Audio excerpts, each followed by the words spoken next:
I'm going to show you how to use OpenAI's Codex.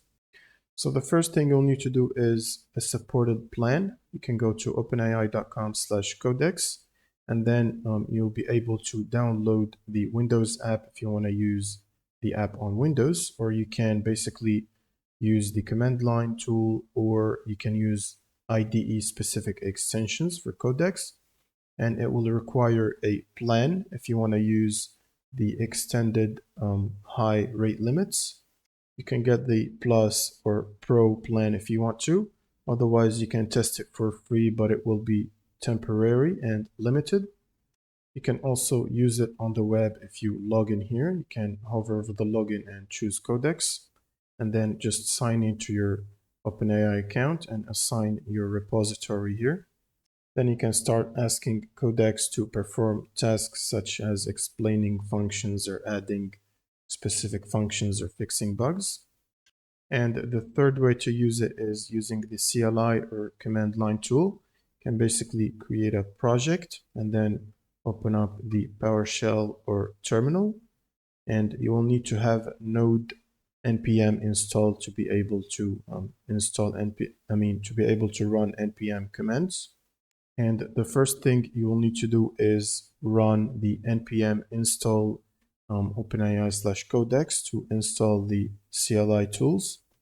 And then once you run this command, you will need to basically authenticate or log into your OpenAI account. You can simply run codex space login and press enter. This will redirect you to authentication page on your browser. You can then sign into your account and close this, or sometimes it gets automatically closed. And then you can start using Codex. And an example of how to use it from the PowerShell or the command line is to write something like this, which is the simplest command you can run.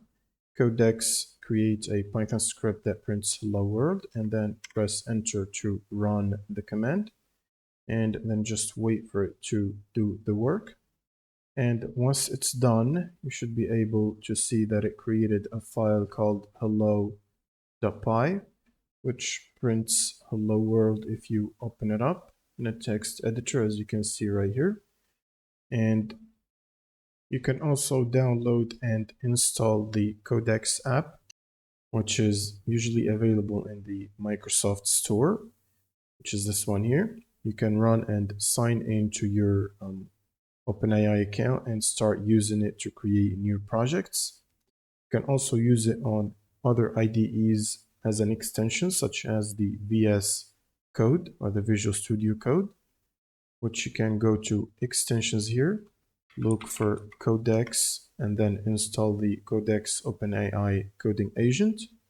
And once you install it, you can click on the OpenAI logo on the top right side here, and then sign into your account. Click on the settings here, make sure you're signed in, and then you can start running commands to basically create files or edit functions and all of that stuff on your specific project.